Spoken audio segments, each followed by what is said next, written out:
amasengesho azasenyagura ibihome. Muvandimwe, reka ndakwifurize gusenga. Amasengesho azakuraho ibihome. Ijambo ry'Imana n'amasengesho bizabyinura ibihome. Ibihome ntamenwa Satani yashinze. Ibyo Satani yavuze ngo ntuzorenga hano, tuzokora bino, ubuzima bwawe buzomera gutya. Turafite ibigwanishwa. Turafite ikigwanisho cyitwa gusenga. Oh, haleluya. Turafite ikigwanishwa.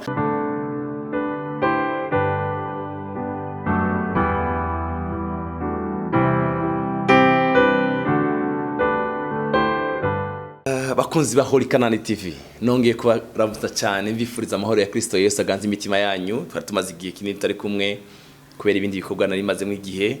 Ndashima Imana isuye kandi kutuzana kugira ngo tuganire ijambo ry'Imana. Umwami Yesu abahe umugisha, abagirire neza rwose. Reka dusenge. Uhoraho Mana yacu, izina ryawe rihabwe icubahiro. Turagushime ku gitondo cyiza cy'umugisha duhaye cyo kuganira ijambo ryawe. Uganiriza imitima yacu. Umumwe wese Mana, ijambo ryawe rimukorere. Ijambo ryawe Mwami ni imbuto itabora. Ijambo ryawe Yesaya yaravuze ngo kurya imvura na sherege bigo bigatosisi ntibisubireyo. Niko ni ijambo ryawe ritazosubirayo ridashika icyo ritumye. Turagushime ku bw'ijambo ryawe duhaye. Icubero kibicawe mu izina rya Yesu Mwami wacu. Amen. Bavandimwe, ndashima Imana. Se Mwami wacu Yesu Kristo iyo ari umwizigirwa ku ijambo ryayo. Reka nsome ijambo 200 igize iminsi ku mutima wanje. Kandi ndasoma mu rurimi rwo muri Bibiliya ijambo ry'Imana niyo nshaka gukoresha uyu munsi muri aya maverse abiri. Icete Paulo yandikiye abakorinto, icete cya kabiri, kwandika kwa kabiri Paulo yandikiye abakorinto igice cya 10, turasoma umurongo wa 4 n'umurongo wa 5. Haravuga ngo intwaro tugwanisha tizacuzwe n'abantu, ahubwo ni intwaro zikomeye twahawe n'Imana zibasha gusenya ibigo ntamenwa, zisenya imipaka. Amen. Reka nsubire muri no jambo. Intwaro tugwanisha tizacuzwe n'abantu, ahubwo ni intwaro zikomeye twahawe n'Imana zibasha gusenya ibigo ntamenwa, zisenya imipaka. Imana yacu ihabwe icubahiro. Bavukanye, ndashaka tuganire no jambo ry'Imana rigize iminsi ku mutima wanje.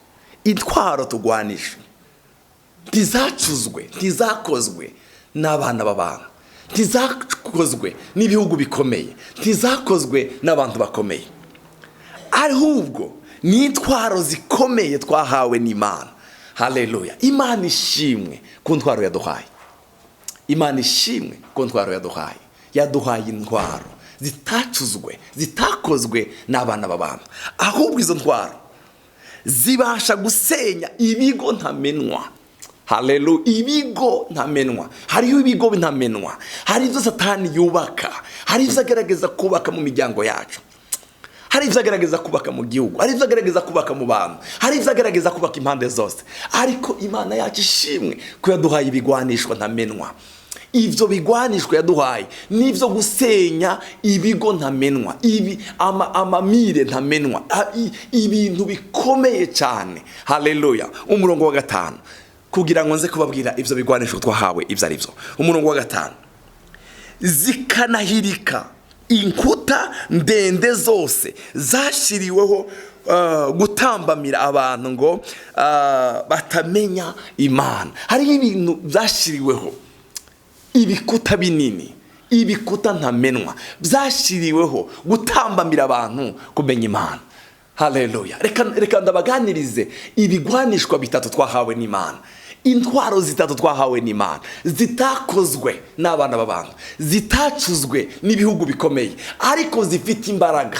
Haleluya. Zo gusenya ibigo ntamenwa, ibigo ntamenwa, amamire ntamenwa, ibintu bitamenwa. Turafite ibigwanishwa bitatu. Ikigwanishwa cya mbere Paulo yashatse kuvuga hano, yashatse kuvuga ijambo ry'Imana.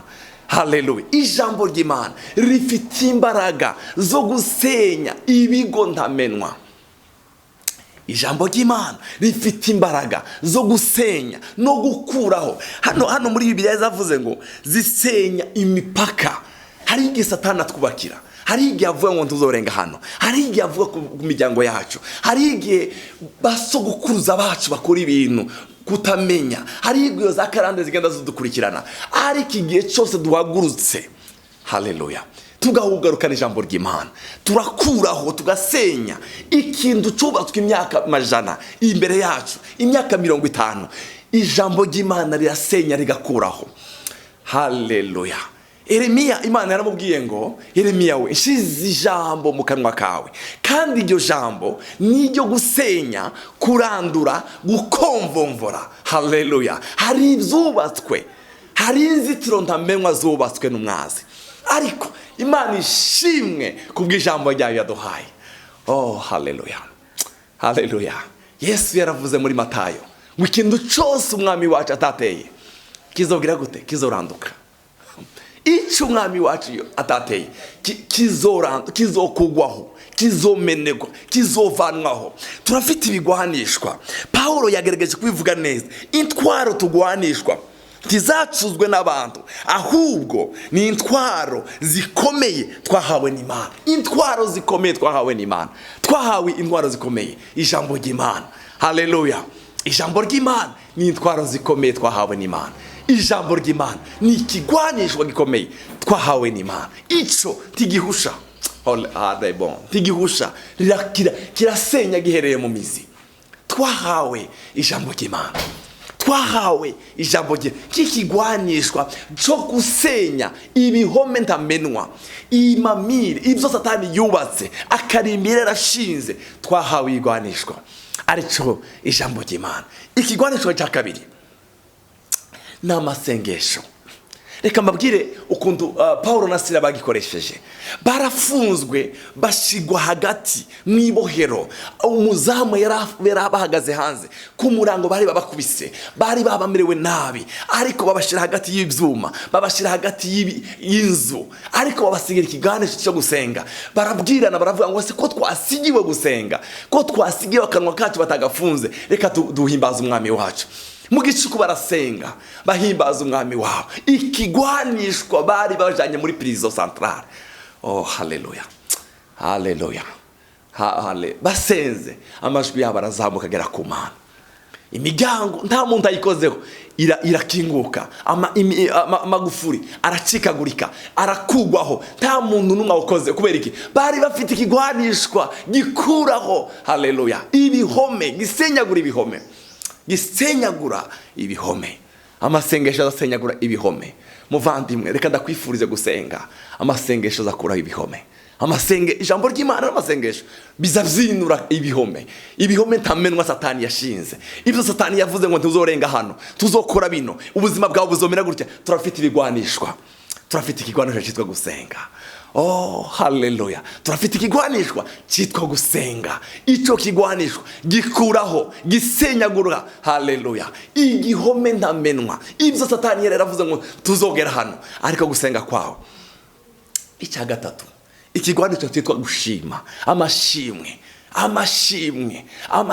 n'ikindi kigwanishwa gikuraho ibihome ntamenwa. Ibihome ntamenwa birasenyagurika. Ubuzima buhesha Imana icubahiro, ubuzima buvuga icyo Imana yakoze, ubuzima buvuga icyo Imana iri. Haleluya. Ubuzima buvuga icyo Imana iri.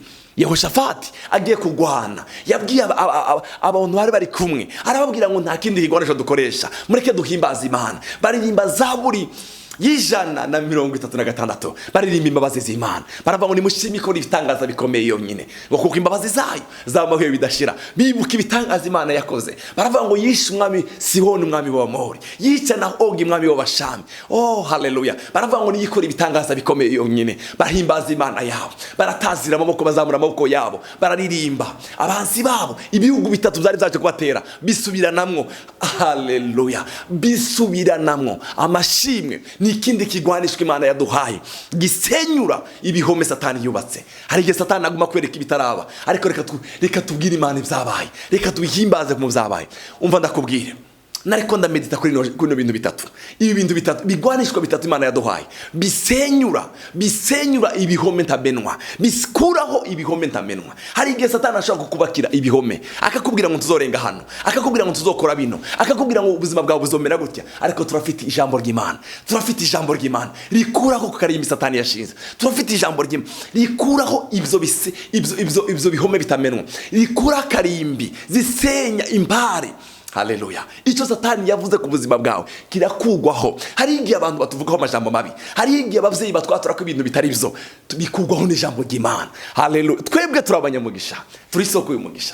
Haleluya. Ndakwifurije gutunga ibintu bigwanisha bitatu mu buzima bwawe. Igihe cyose uvyutse, igihe cyose uri kuragenda, igihe cyose mu buzima bwawe, uza witwararika uvuge ngo Mana, bino bigwanishwa byanje birakora nibizima. Haleluya. Ijambo narasonga ijambo ejo mu gitabo nimugoroba, ijambo ry'Imana ryanditse mu gitabo cy'Abaheburayo, rivuga ngo ijambo ry'Imana ni bizima, rifite ubukuba, riracyaye impande zose, ririnjira. Haleluya. Rigasenya, rigakuraho. Ko dufite ijambo ry'Imana, turafise ikigwanishwa kizakuraho akarimbi mwanzi Satani yashingiye ubuzima bwawe. Yesu aguha umugisha, Yesu akubwirire neza mu buzima bwawe. Uza witwararika ko bino bigwanishwa birizima mu buzima bwawe. Reka ndagusengere. Data, mu izina rya Kristo Yesu, duha ubushobozi bwo gutunga bino bigwanisha mu buzima bwacu. Turakeneye Mwami ibihome Satani yubatse ku buzima bwacu, nta kindi kintu cyo bikurako ukuye ijambo ryawe, ukuye gusenga, ukuye ubuzima bwo gushima. Turakeneye ko byaguka mu buzima bwacu. Urakoze Mwami, icubahiro bwarukire mu izina rya Yesu Mwami wacu. Amen.